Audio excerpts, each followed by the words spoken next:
ॐ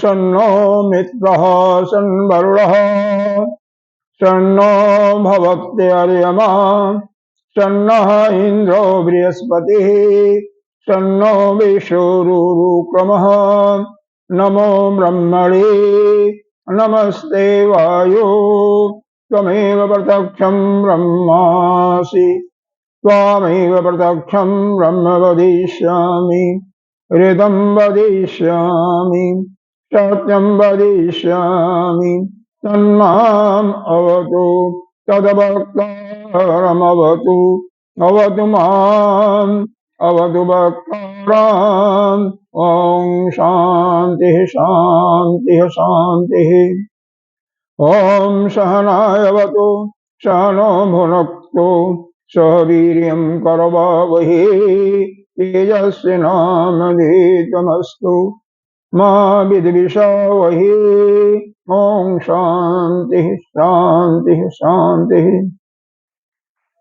ॐ यक्षन्दशामिषभो विश्वरूपः छन्दोभ्यो अद्य अमृतात् सम्बभूव समीन्द्रो मेधया स्पृणोतु अमृतस्य देवधारणो भूयासम् शरीरं मे विचर्षणं जिह्वा मे मधुमत्तमा करणाभ्यां भूरि विष्णुवन् ब्रह्मणो कोशेषु मेधया पिहितः श्रुतं मे गोपाय ॐ शान्तिः शान्तिः शान्तिः ॐ वृक्षशरीरिव कीर्तिपृष्ठं गिरिरिव ऊर्ध्वपवित्रो वाजनीव समृतमस्मि दविरं सवर्चसं सुमेधामृतोक्षितः इति शङ्को वेदानुवचनम् ॐ शान्तिः शान्तिः शान्तिः ॐ पूर्णमदः पूर्णमिदं पूर्णात् पूर्णस्य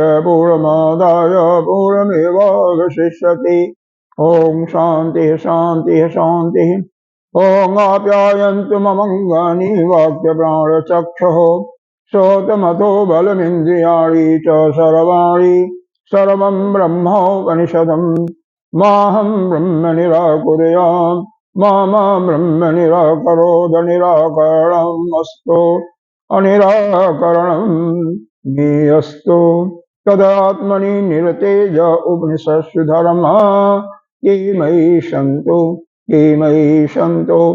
ॐ शान्तिः शान्तिः शान्तिः ॐ वाङ्मे मनसि प्रतिष्ठित मनो मे वाचि प्रतिष्ठितम् आविरावीर्मेधि वेदस्य म आळिस्तः श्रुतं मे मा प्रहासेरनेन आधीतेन अहोरात्राणि सन्ध्यामि ऋतं वदिष्यामि सत्यं वदिष्यामि तन्माम् अवतु तद्वक्तारमवतु अवतु माम् अवतु वक्तारम् अवतु वक्तारम् ॐ शान्तिः शान्तिः शान्तिः ॐ भद्रं नो अभिवादय मनः ॐ शान्तिः शान्तिः शान्तिः ॐ भद्रं कर्णेभिः श्रीरामदेवा भद्रं पश्येमाक्षवीरजत्राः यस्त्रैरङ्गैः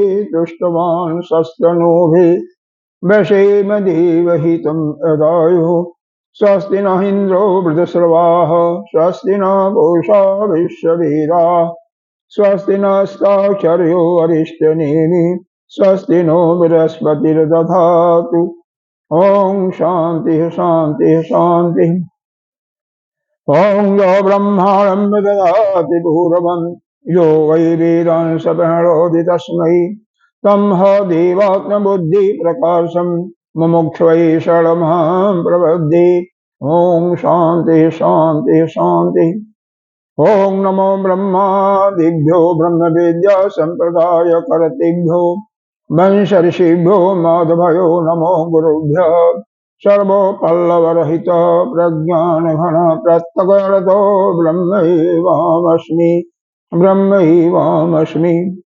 ॐ नारायणं वदभवं वसिष्ठं शक्तिं च दत्त्वा प्रपराशरं व्यासं सुखं गौरपदं महान्तं गोविन्दयोगीन्द्रमथास्य शिष्यम् श्रीशङ्कराचार्यमथास्य भग्नबाधं च हस्तामलकं च शिष्यम् तं तोटकं वार्तिककारमन्ना अस्मन् गुरुणसन्ततमानतोऽस्मि श्रुतिस्मृतिपुराणानामालयं करुणालयं नमामि भगवत्पादं शङ्करमलोकशङ्करम् शङ्करं शङ्कराचार्यं केशवं बादरायणं सूत्रभाष्यकृतौ वन्दे भगवन्तौ पुनः पुनः ईश्वरो गुरुरात्मेति मूर्तिभेदविभागिनी व्योमवद्व्याप्तदेहाय दक्षिणामूर्तये नमः असुवानि निराचष्टे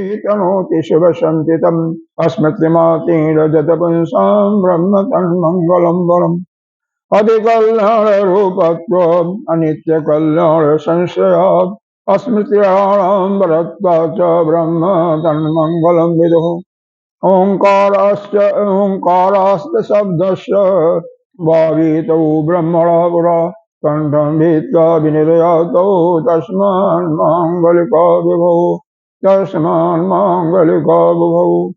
हरिमि गुरवे पूर्वं पदवाक्य प्रमाणतः व्याख्याता सर्ववेदान्तानि तं वर्तोऽस्म्यहम् ओं शांति शांति शांति हरि ओं श्री गुरुभ्यो नमः हरि ओं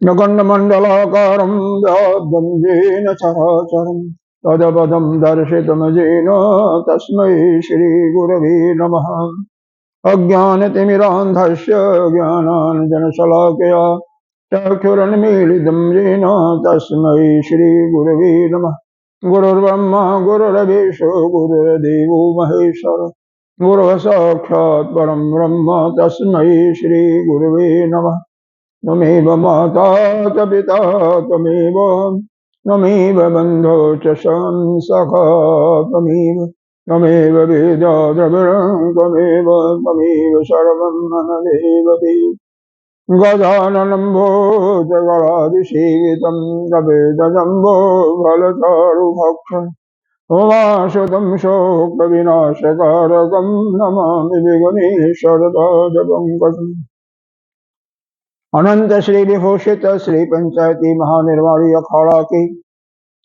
श्रोत्रिय ब्रह्मनिष्ठ अग्रणीय ब्रह्मर्षि महामल्लेश्वर एवं उत्तर प्रदेश संत समाज के अध्यक्ष श्री सदगुरुदेव भगवान के चरणों में कोटि कोटि नमन बंदन।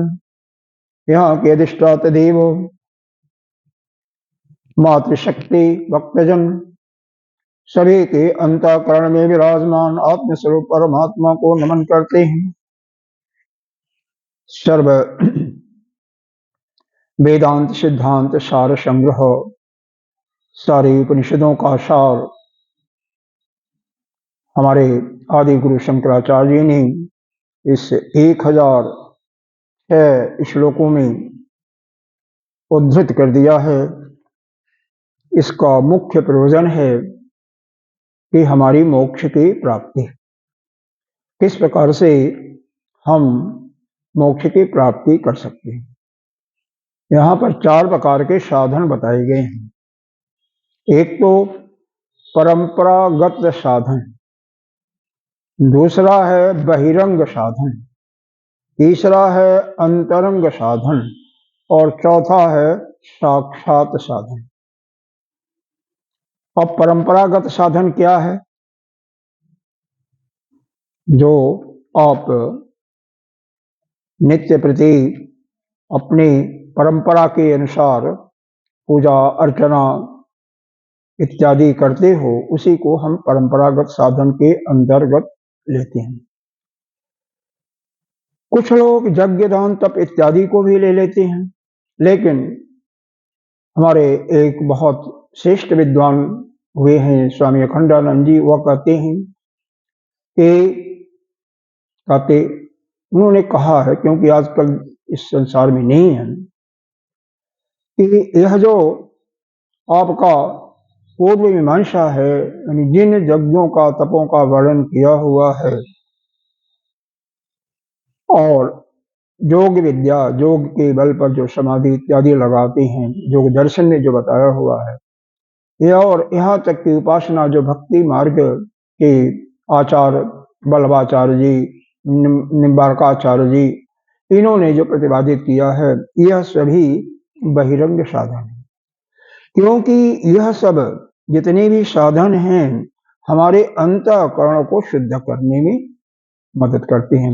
यानी हमारा अंतःकरण, इनके माध्यम से यह हम साधना करते रहते हैं, चाहे उपासना कर रहे हैं भगवान की। उपासना का मतलब तो समझ ही रहे होंगे, भक्ति।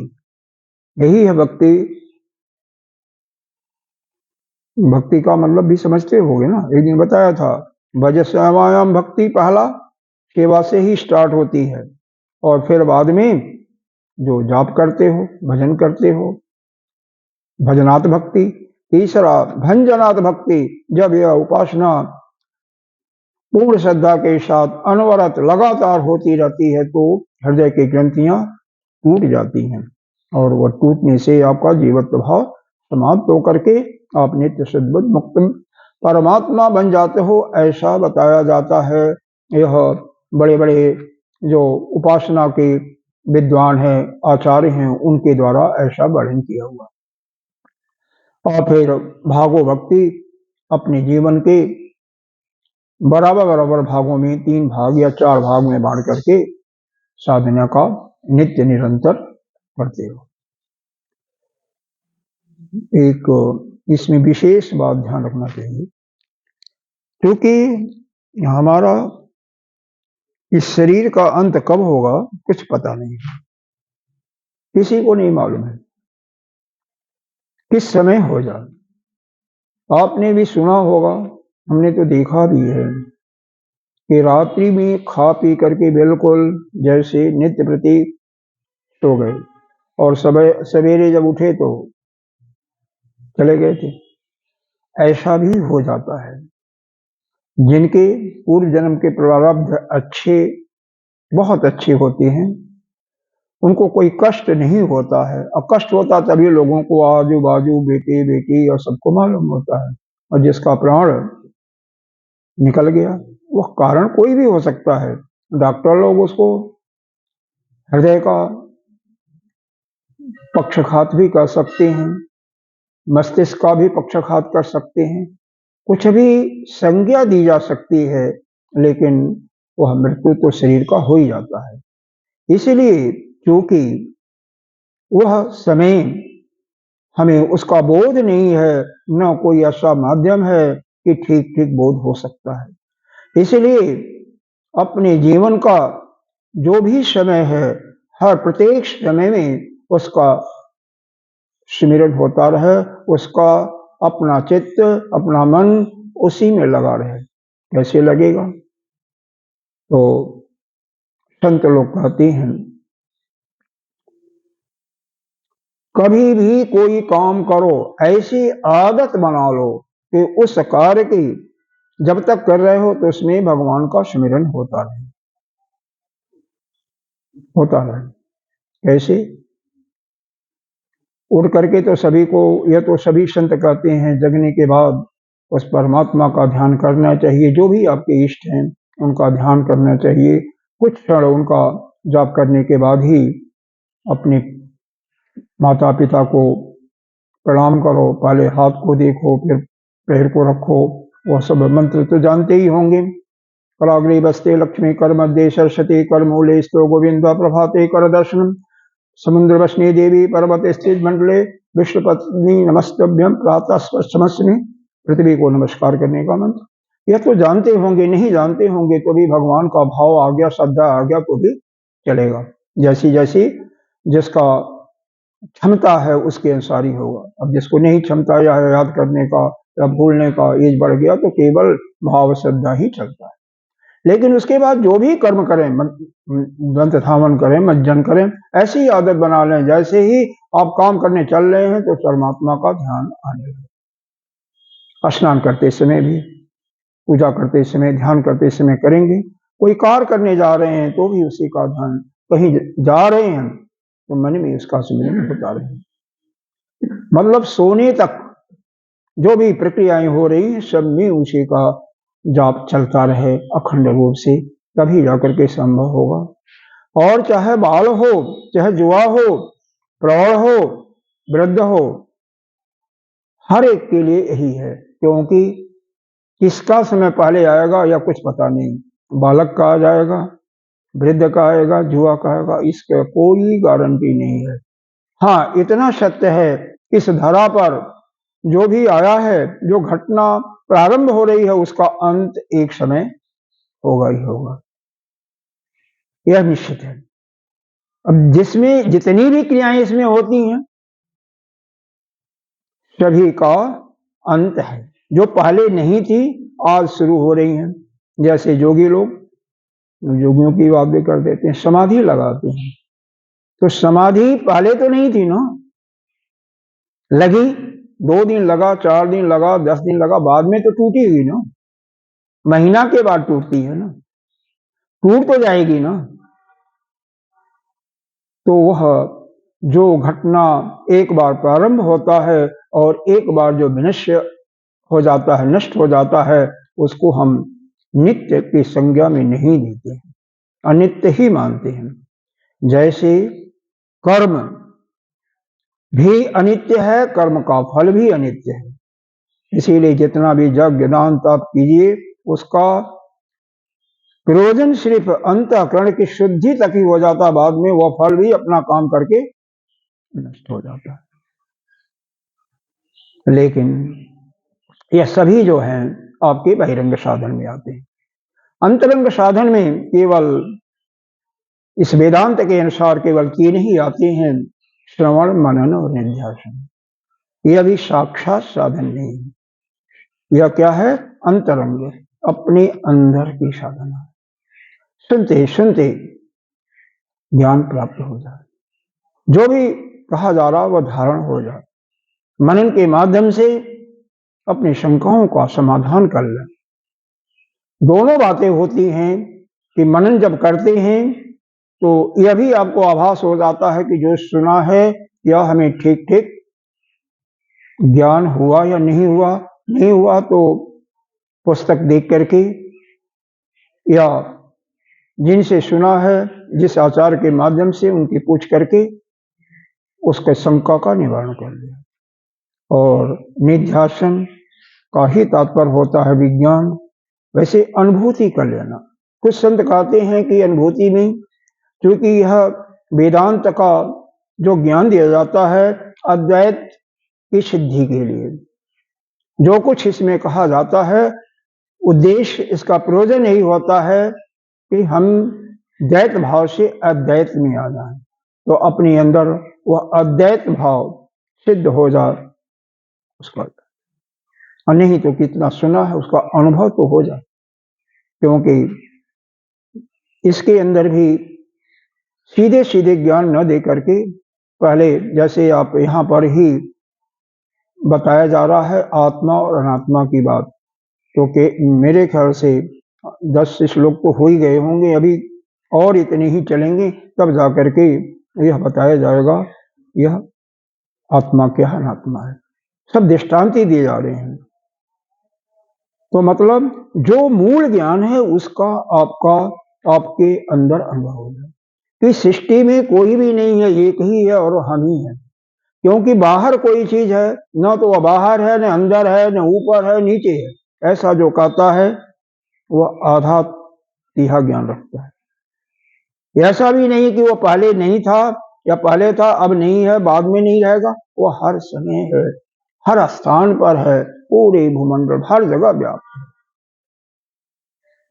तो ऐसा अनुभव होना ही, और उसके सिवा कुछ भी नहीं है। और जो कुछ हमें दिखाई दे रहा है केवल मात्र भाषिक सत्ता है, या उस ब्रह्म पर ही अध्यारोपित है या कल्पित है। उसी कल्पित को ही यहाँ पर हम बताया जा रहा है। तो यह साक्षात साधन में सीधे ही उस अद्वैत की अपने अंदर अनुभूति करा देना। जितने भी उपनिषद हैं उनका मूल प्रयोजन यही होता है कि उस अद्वैत की सिद्धि आपके अंदर उसकी अनुभूति हो जाए। इस सार का भी यह जो सर्व वेदांत सिद्धांत सार संग्रह जो किया है हमारे आदि गुरु शंकराचार्य जी ने, उसका प्रयोजन यही है कि आपके अंदर वह अद्वैत भाव पूरे अंतःकरण में पूर्ण दृढ़ता से बैठ जाए, जिससे आपका मोक्ष निश्चित रूप से हो जाए, उसमें कोई भी बाधा न रहे। आइए श्लोक के माध्यम से सुनाते हैं कैसे है। मिथ्या संबंध तत्र ब्राह्मण्याश्रित तिष्ठति मणौ शक्ति यथा तद्वन्नेत दास्योदूपकम। आश्रय दूपकम है। तद नहीं तद आश्रय दूपकम। आश्रय दूपकम का मतलब होता है कि किसी वस्तु है, कोई शुद्ध वस्तु है, जैसे दूध है, दूध में विकार उत्पन्न होकर के वह दही बन जाता है, विकार होता है। उसी प्रकार से इस शरीर में भी विकार होता है, लेकिन वो जो शुद्ध चैतन्य आत्मा उसमें विकार नहीं होता है। इसी को समझाने के लिए यहाँ पर बताया जा रहा है कि मणि है, मणि प्रकाशित है, उसके सामने कोई वस्तु रख दीजिए तो वह भी प्रकाशित हो जाएगी। जिस कलर की होगी वही कलर दिखाई देगा, लाल रहेगा तो लाल ही देगा।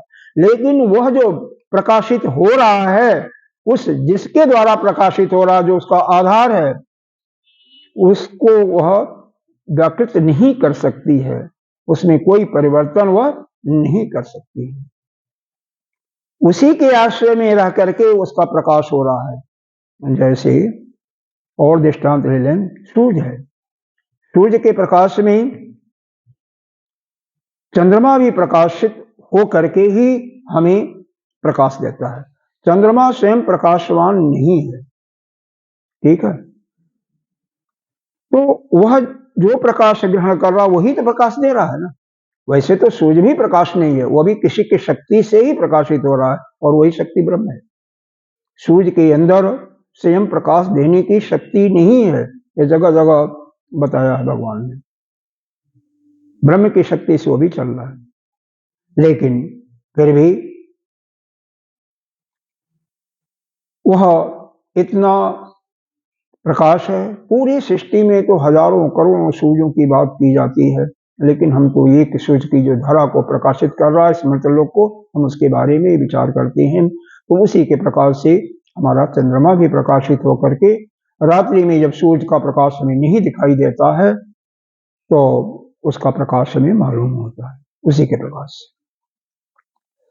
अब प्रश्न यह होता है, चंद्रमा उसके प्रकाश से प्रकाशित हो रहा है, यानी उसका अधिष्ठान थोड़े समय के लिए मान लें, जैसे कोई सवाल हम सॉल्व करते हैं गणित का, तो मान लेते हैं अमुक चीज बराबर 100 रुपये या बराबर और रुपये या ABCD कुछ मान लेते हैं। तो मान लीजिए कि वह है, लेकिन यह चंद्रमा उसके अंदर, सूर्य के अंदर कोई विकृति नहीं पैदा कर सकता है। उसी के आश्रय में यह पड़ रहा है, लेकिन उसके अंदर इसको विकृत करने का कोई उसके अंदर शक्ति नहीं है। उसी प्रकार से मणि को जैसे यह कोई वस्तु उसके आधार से प्रकाशित हो रही है, उसके ज्योति से उसको विकृत नहीं कर सकती है, उसी से यह संपूर्ण जगत उस ब्रह्म पर जो कल्पित है, उस पर जो अध्यारोपित है, उसके अंदर कोई विकृति नहीं पैदा कर सकता। आश्रय उसी का है, क्योंकि उसी के अनुसार यह जीव भी प्रत्येक कार्य कर रहा है। जड़ वस्तु चेतनता का उसके अंदर आभास हो रहा है, लेकिन शक्ति किसी और की है। तो यह जड़ वस्तु जो है, जो चेतन बनी हुई है किसी के कारण से, जिसके कारण से बनी है, उसमें कोई विकार उत्पन्न नहीं करती है। इस श्लोक का भाव यही है। यह मिथ्या वस्तु है, ठीक है, मिथ्या कहो या आपको आरोपित अध्यारोपित कहो उस अधिष्ठान पर, कल्पित कहो, तो जो भी अपने अधिष्ठान पर अध्यारोपित है या जितने भी इस जीव इस ब्रह्मांड में जगत है, जीव है, यह सब के सब उसी पर अध्यारोपित हैं, कल्पित हैं, लेकिन उसके अंदर कोई विकार यह उत्पन्न नहीं कर सकते, कोई विकृति उत्पन्न नहीं कर सकते। इसी का दूसरा उदाहरण दे रहे हैं हम। तदभावे लिंगमीतस्य कार्यम् एतत् चराचरम् मानं श्रुते स्मृति ज्ञानो अहम इत्यनुभवोऽपि। मतलब क्या है, जितना भी चर और अचर है, यानी जो वृक्ष इत्यादि हैं जो कि स्थिर हैं, जिसमें मूवमेंट नहीं होता, गति नहीं होती हैं, उनको अचर कहते हैं या अस्थावर कहते हैं। जो चलने वाली हैं, जैसे मनुष्य, चिड़िया, पक्षी या पशु इत्यादि, इनको जंगम कहते हैं या चर कहते हैं। तो ये चर और अचर जितने भी आपको प्रतीति हो रही है, सभी केवल कार्य हैं। सद्भावे लिंगम एतस्य कार्यम एतत् चराचरः। उस अज्ञान के ही, यह जो अज्ञान कहिए, अविद्या कहिए, उसी के परिणाम स्वरूप यह सब में यह दिखाई दे रहा है, उसी के लक्षण हैं। लेकिन जब उसी का कार्य है, तो यह कार्य रूप लक्षण के द्वारा अज्ञान होने का जो आपको यह कल्पना हो रही है कि हमारे अंदर अज्ञान है या अमुक व्यक्ति के अंदर अज्ञान है, इसी प्रकार से यह समझिए कि चाहे श्रुति को ले लो, श्रुति का मतलब वेद, ये जो चारों वेद हैं, ऋग्वेद, यजुर्वेद, सामवेद, अथर्ववेद, तो इन वेदों के अंदर जो ज्ञान वर्णित है, स्मृति के अंदर, जैसे आजकल मनु स्मृति चल रही है, कभी याज्ञवल्क्य स्मृति थी, कभी अन्य स्मृति थी, तो उन स्मृतियों के अंदर भी जो यह मनुष्यों के लिए क्या करना चाहिए, क्या नहीं करना चाहिए, जो भी शिक्षा दी गई है, ऐसा अनुभव भी इस चीज का परिचायक है, उस अज्ञान के अस्तित्व को ही करता है। क्यों?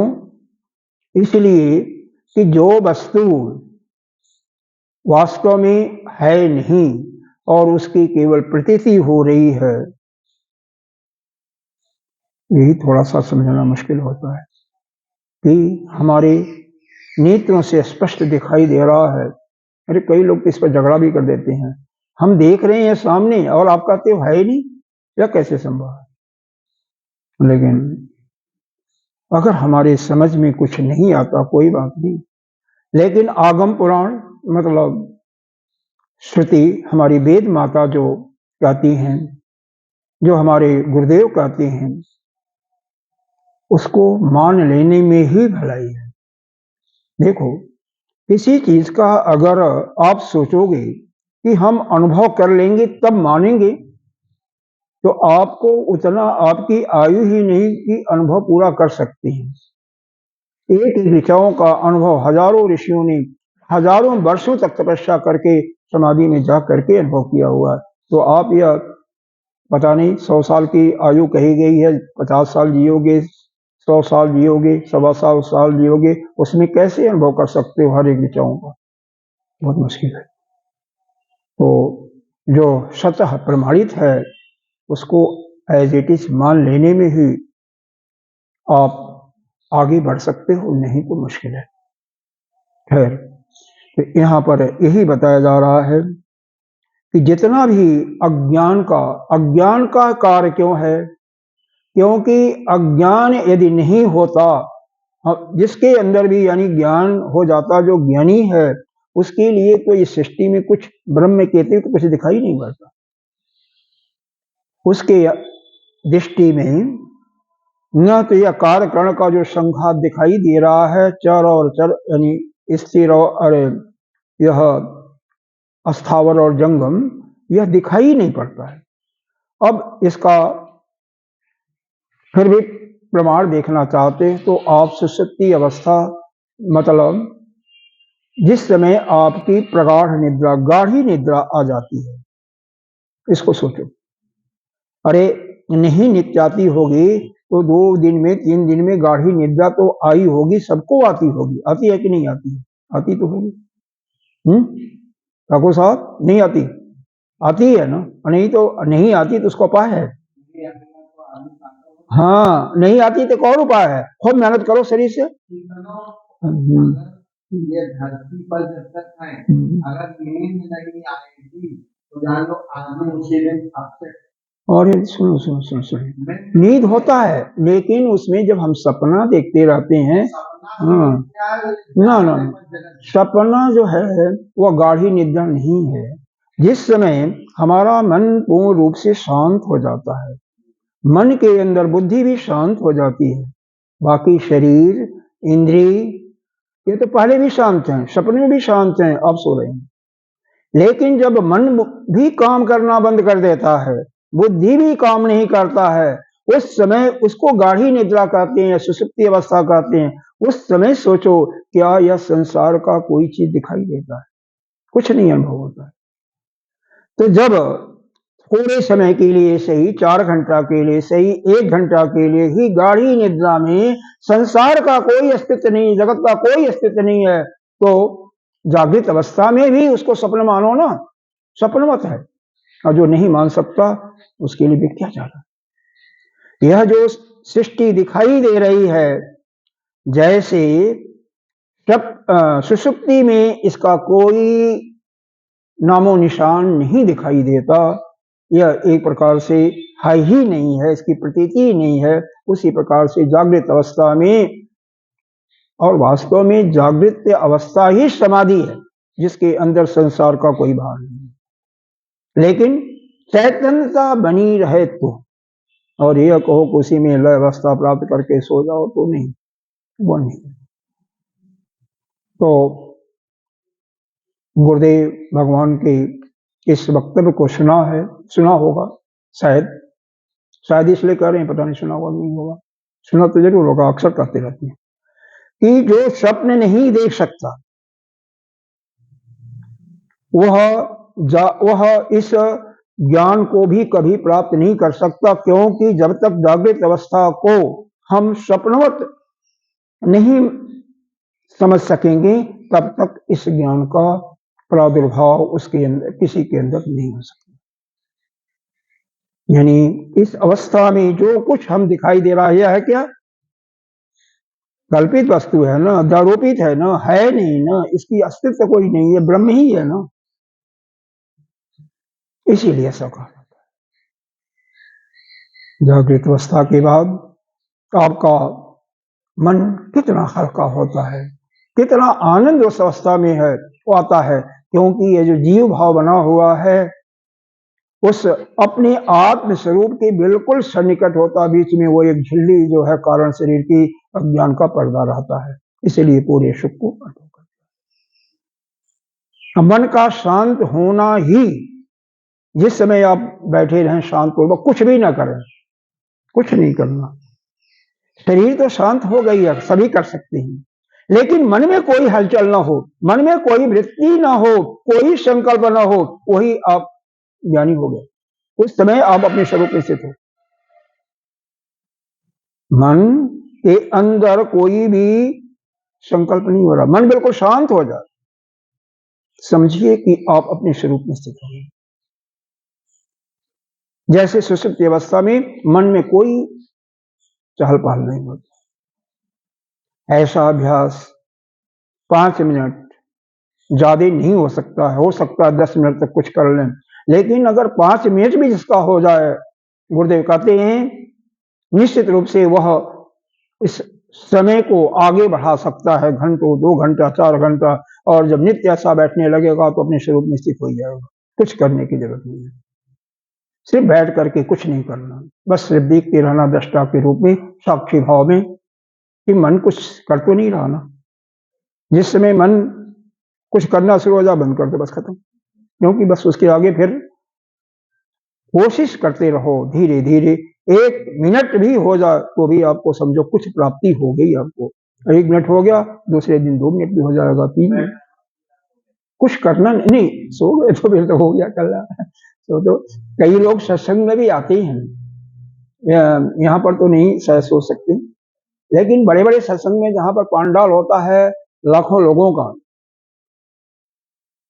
वहां पर या 400 500 1000 का गुरुदेव के सत्संग में भी कई लोग पीछे आते हैं और अपना सो जाते हैं।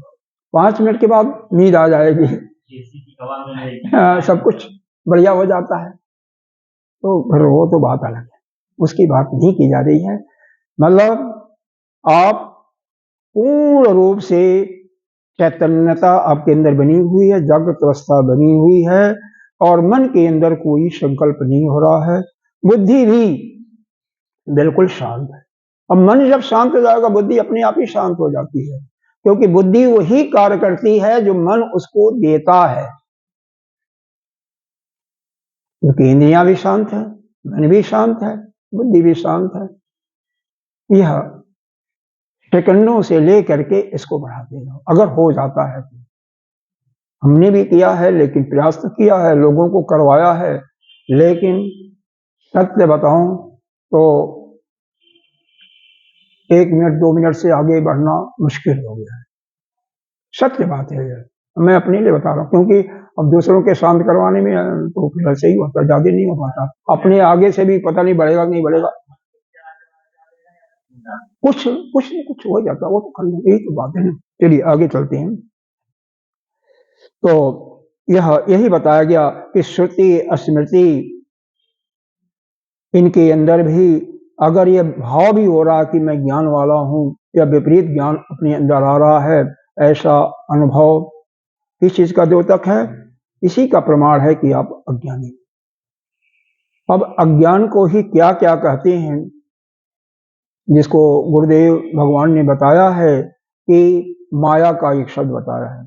अज्ञान ही माया है दूसरे रूप में, जिसको बताया गया है कि ये 3 त्रिगुणात्मिका है, सत्य रज और तम, इसके 3 गुण हैं। यह अनिर्वचनीय है। और देखो क्या है, सत असत दोनों से परे है, अज्ञान स्वरूपा है, ये सब बताया हुआ। तो इसी अज्ञान के बारे में बताया जा रहा है। अज्ञानम प्रकृति शक्ति विद्यते निगद्यते तत एतत् तन्न भवति न असद शक्तिरौप्यवत्।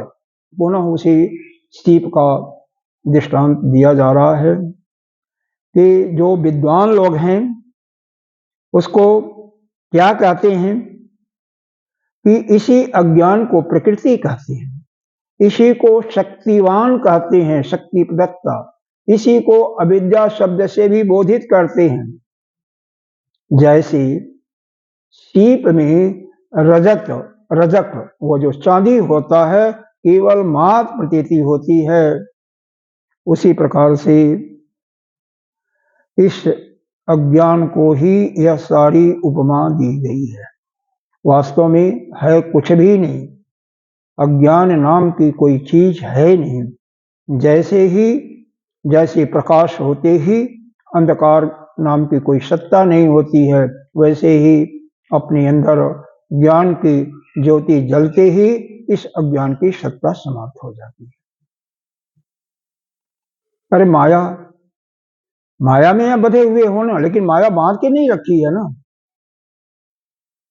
माया किसकी है?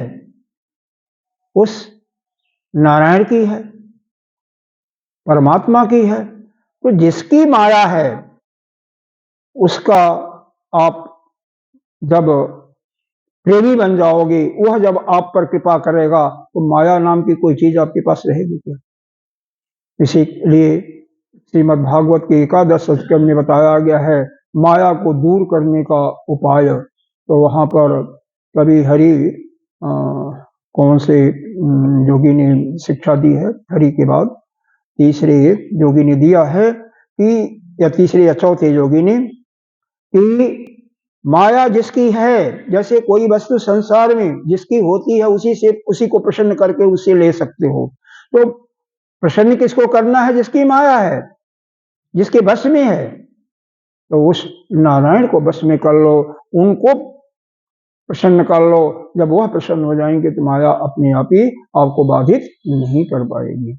तो यही चीजें यहाँ भी है कि यह जो कुछ दिखाई दे रहा है, जैसे सीप में रजक चांदी दिखाई कि केवल प्रतीति हो रही है, वास्तव में है नहीं, उसी प्रकार से यह अज्ञान वास्तव में कुछ है नहीं, केवल इसकी प्रतीति है, कोई सत्ता नहीं है। जैसे ही ज्ञान हो जाता है तैसे यज्ञ समाप्त हो जाता है।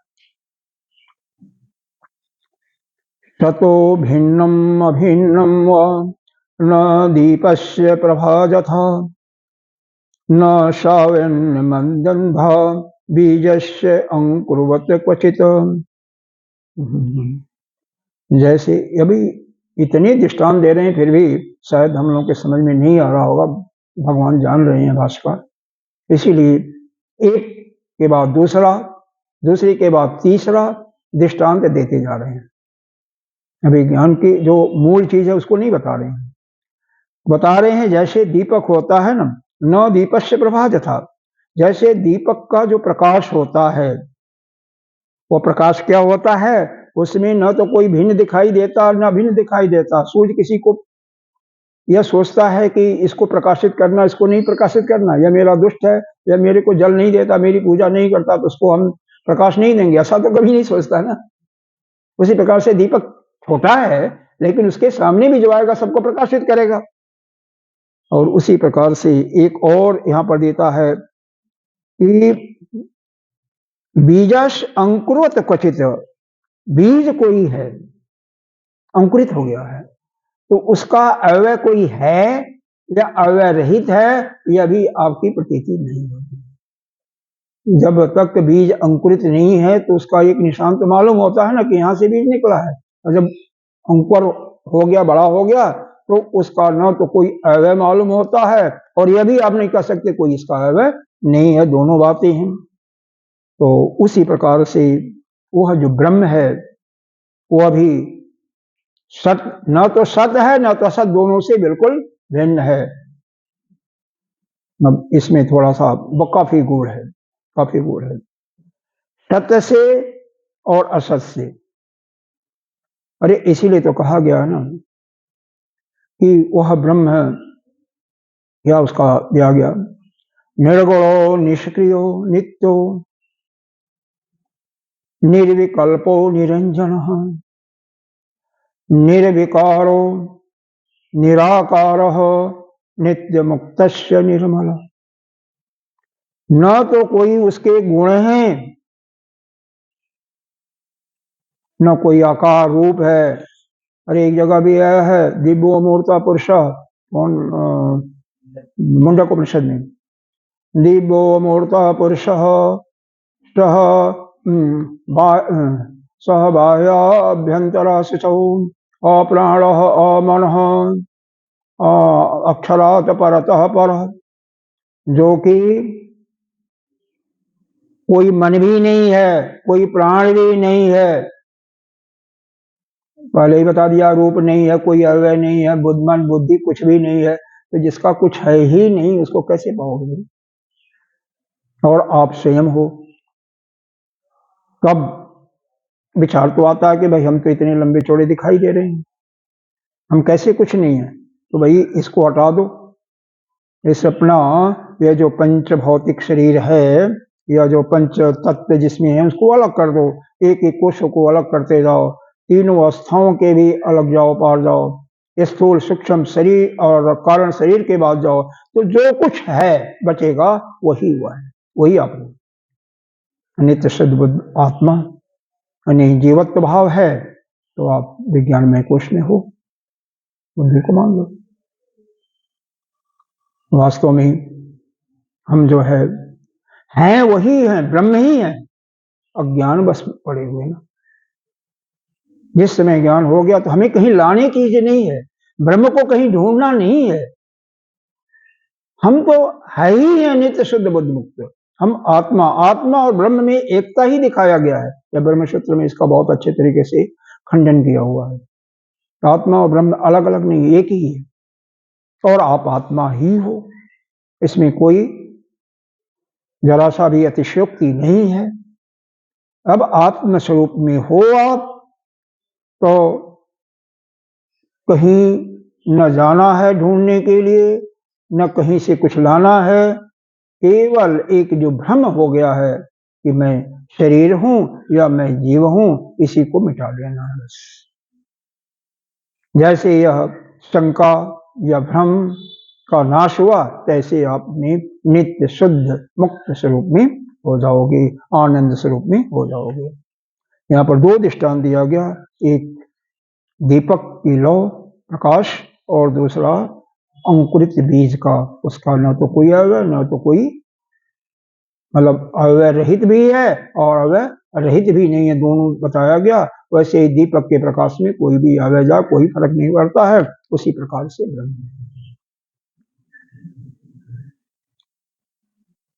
थोड़ा सा चिंतन करना पड़ेगा इसको अपने अंदर धारण करने के लिए, क्योंकि ये हमारी आत्मा उस ब्रह्म से भिन्न नहीं है, अलग भी नहीं है, बिल्कुल एक है, उससे कुछ है ही नहीं है।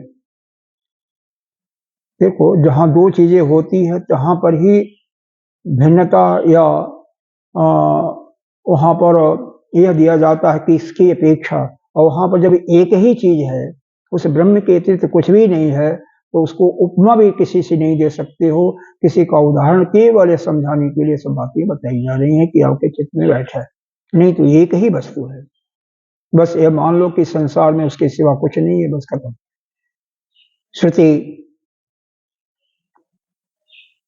श्रुति तो प्रमाण में यही है, और हजार ऋषि जो ज्ञान प्राप्त कर चुके हैं वो भी तो प्रमाण है। जो वशिष्ठ ने अपनी अनुभव के आधार पर जो ज्ञान की 7 भूमिकाओं का भी वर्णन किया। कौन कौन? शुभेच्छा, सुविचारणा, तनुमानसा, सत्वापत्ति और संशक्ति, पदार्थ भावना और तुर्यावस्था। पहली 3 अवस्थाएं शुभेच्छा, इससे आप आगे आ गए हो, इस अवस्था में नहीं, इससे आगे बढ़ गए हो आप लोग। जो भी यहाँ पर सत्संग सुन रहा है, इससे बढ़ करके दूसरी अवस्था या तीसरी अवस्था में तो पहुंच ही चुका है, क्योंकि उसके बाद सुविचारणा, विचार करने की शक्ति आ गई। श्रवण मनन का विचार के लिए तो आए हो, श्रवण मनन कर रहे हो, स्वाध्याय भी कर रहे हो, तो जो कि दूसरी इसकी भूमिका है ज्ञान की, उस दूसरी भूमिका में आ गए हो। और जिस समय आपके सारे कामनाएं सूक्ष्म रूप से बहुत कहीं किंचित इक्का दुक्का रह गई, कामनाएं लगभग समाप्त हो गई। गुरुदेव भगवान बताते हैं कि बड़े बड़े ज्ञानियों के अंदर सत्य को छोड़ करके कभी तो कोई के अंदर लोभ आ जाता है, कभी कोई किसी चीज की और भी कामना आ जाती है, ऐसी होती है, लेकिन मूलतः सत्य का लोप नहीं है, सत्य का पालन अक्षरशः करती है। कोई भी परिस्थिति आ जाए, सत्य से विचलित नहीं होते हैं।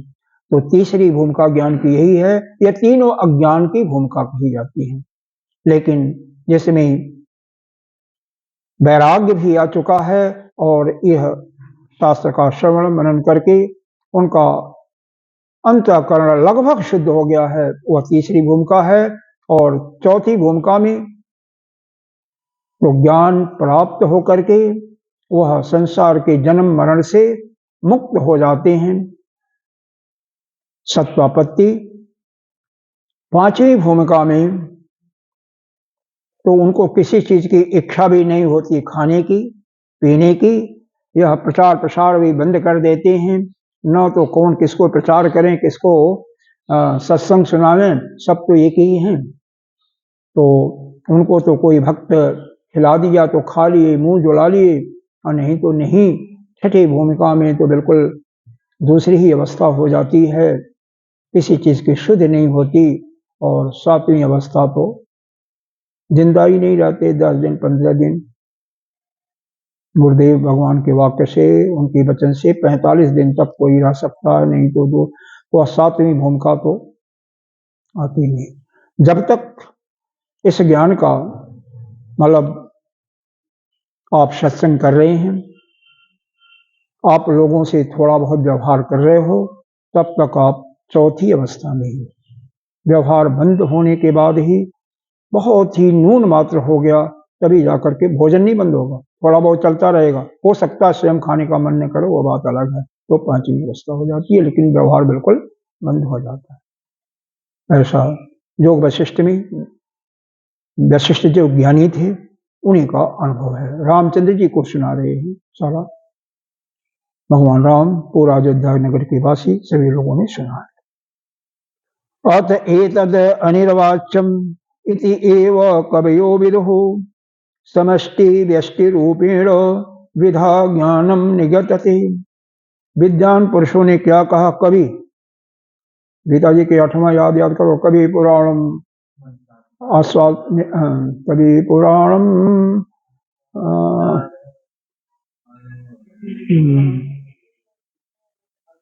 नियाम सम अनुस्मरेनो अचिंत रूपम आदित्य वर्णम तमसः परस्तात्। सर्वस्व धातारम भी आता है, सर्वस्व धातारम अचिंत रूपम आदित्य वर्णम तमसः परस्तात्।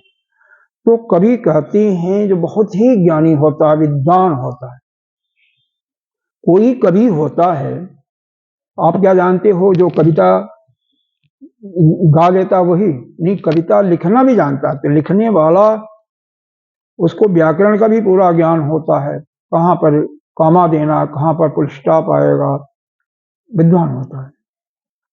तो विद्वान लोग ऐसा बताते हैं कि यह जो अज्ञान क्या है, अनिर्वचनीय है।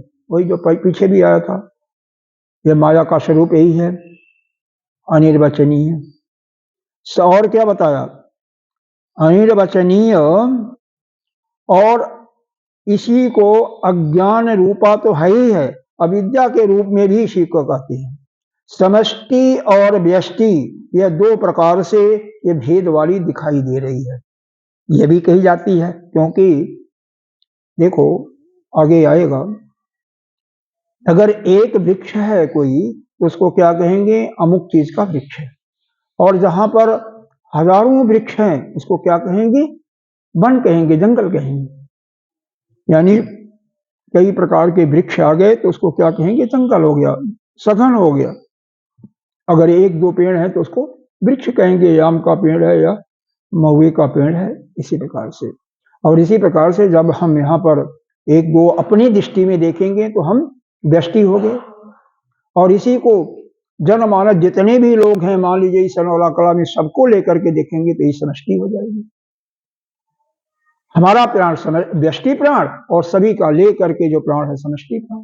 हमारी बुद्धि जो काम कर रही है वही हमारी बुद्धि है, व्यष्टि की बुद्धि, और वह सबकी हो जाएगी, तो वह जो हो जाएगी समष्टि की बुद्धि हो जाएगी। तो इसी चीज का यहाँ पर यह 2 प्रकार से, इस प्रकार से भेद, यह अज्ञान रूपया, यह जो अविद्या है, अनिर्वचनीय है, इसमें 2 प्रकार के भेद कही जाती है, एक व्यष्टि और एक समष्टि। व्यष्टि व्यक्तिगत, समष्टि सभी एक। पूरे सृष्टि में समष्टि एक ही है, अलग अलग नहीं है, एक ही है। समझाने के लिए यह बताया जा रहा है, एक ही समष्टि है। और समष्टि से व्यष्टि बुद्धि भी प्रभावित होती है। मान लीजिए कोई घटना घट गई समष्टि में, कोई तूफान आ गया, आपका कोई कार्यक्रम था, तो आपका बुद्धि उसी समय निर्णय लेगी कि नहीं, इस समय नहीं, यह कार्यक्रम को स्थगित कर देना चाहिए, पोस्टपोन कर देना चाहिए। उसके अनुसार सब कुछ प्रभाव में पड़ता है। अरे यहां तक कि हर एक चीज का, जैसे जहां तक लीन करने की बात आती है, एक को एक में ले करके देखते जाओ। ज्ञान की जो प्रक्रिया बताई गई है कि गीता जी में तो इंद्रियों को सबसे सूक्ष्म बताया गया है, लेकिन उपनिषद में विषय को सबसे इंद्रिय से सूक्ष्म बताया गया है।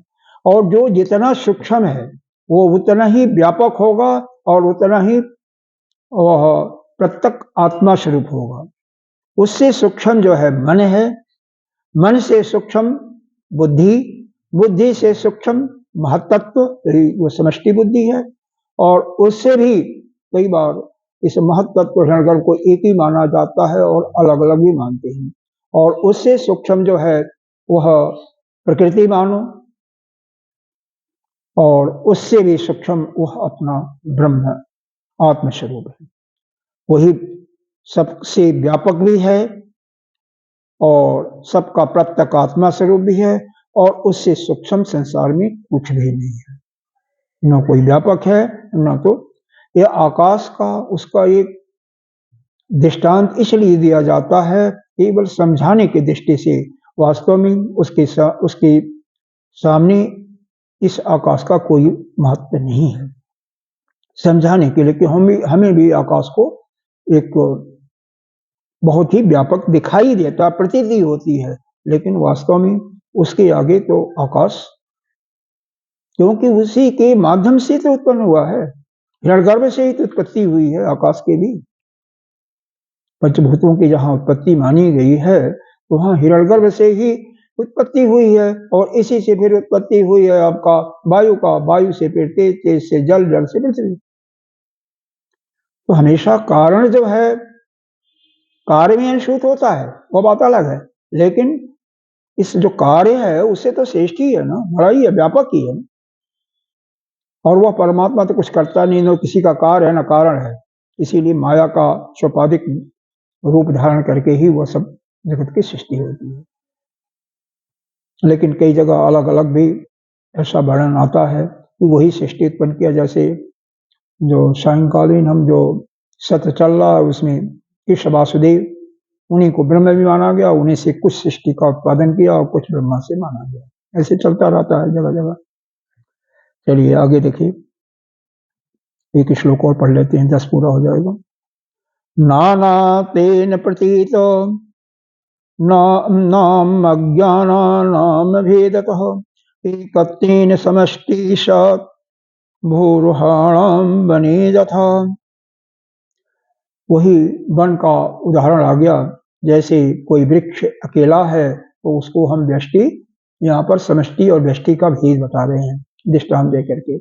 भाष्यकार समझ रहे हैं कि अभी हमारे शिष्य जो हैं समष्टि और व्यष्टि को समझ नहीं पाए होंगे, इसलिए उसको दृष्टांत देके बता रहे हैं कि नाना तेन, नाना प्रकार के जब वृक्ष एक साथ हो जाते हैं तो उसी को हम वन कहते हैं, जंगल कहते हैं। और एक ही वृक्ष होता है तो उसको हम अमुक चीज का वृक्ष कहते हैं। वैसे ही यह जो जीव हैं, यह भेद की दृष्टि से अज्ञान, सबका अज्ञान स्वरूप, हमारे अंदर यह भी सभी अज्ञान स्वरूप अलग अलग मालूम हो रहे हैं ना, मैं मेरा तेरा यहीं से शुरू होता है। और वैसे सभी के अंदर वह एक ही आत्मा है, समष्टि के दृष्टि में एक ही बुद्धि है, एक ही प्राण है। प्राण को ही आत्मा भी कहा गया है, प्राण उपासना का भी वर्णन आता है छंदोपनिषद में है, संवर्ग विद्या। तो एक ही माना जाता है, लेकिन उसके ही प्रभाव से यह व्यष्टि भी प्रभावित होती है। व्यष्टि उसको, हालांकि दोनों साथ साथ हैं। जहां पर कौन सा उपनिषद है,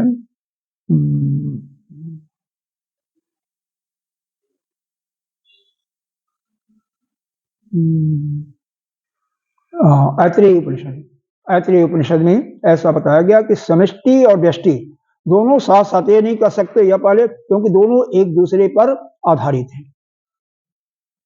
व्यष्टि है तभी समष्टि है, समष्टि है तभी व्यष्टि है। ऐसा नहीं है कि समष्टि उत्पन्न हुई व्यष्टि, तो दोनों एक दूसरे पर ही आधारित है, समष्टि भी और व्यष्टि भी। वैसे ही किसी भी चीज का हम तुलनात्मक अध्ययन करते हैं तो एक है तभी दूसरे की सत्ता होती है, दूसरा श्रेष्ठ होता है। कोई कहा जाए कि आप उनसे श्रेष्ठ हो, तो जब उनकी सत्ता है तभी तो आपको श्रेष्ठतम हुआ ना। उनकी सत्ता नहीं होती तो कैसे आप श्रेष्ठ होते या खराब होते। उसी प्रकार से यहाँ पर जब उस दो सत्ता होगी तभी एक बड़ा होगा एक छोटा होगा, लेकिन जब उसके अतिरिक्त कुछ है ही नहीं है तो जो कुछ है वही है। तो न तो उसको श्रेष्ठतम कर सकते हो और न कुछ कर सकते हो, उसके अतिरिक्त कोई सत्ता ही नहीं समझ आ रहा। हम कहते हैं ना वही ईश्वर। अरे अभी उपनिषद का भी हवाला दिया, प्रत्यगात्मा स्वरूप में दिया ना, सबसे व्यापक है। लेकिन जब कुछ है ही नहीं तो, जब वही है उसके कुछ है ही नहीं है, यह भी तो कहा गया ना, श्रुति का ही प्रमाण है। अयम आत्मा, अयम आत्मा इदम एकम एवाग्रे आशित, एक ही आत्मा पहले सृष्टि के पहले आशित था। जब एक ही है और बाद में भी है, बीच में भी है, सब जगह है, तो किसका उसका उपमा दोगे? कुछ नहीं दे सकती है। इसी प्रकार से समष्टि व्यष्टि भी एक दूसरे के प्रति है। एक है तो दूसरे की सत्ता, दूसरे की सत्ता है तो पहले की सत्ता होती है। केवल उपाधि भेद से यह जीव ही अलग अलग माने जा रहे हैं, और वास्तव में तो एक ही है, और वह केवल ब्रह्म ही है। ये व्यवहार के दृष्टि से व्यवहारिक सत्ता के रूप में इसको हम अलग अलग मानते हैं, नहीं तो है ही नहीं है। ओम पूर्णमिदः पूर्णमिदं पूर्णात् पूर्णमुदच्यते पूर्णस्य पूर्णमादाय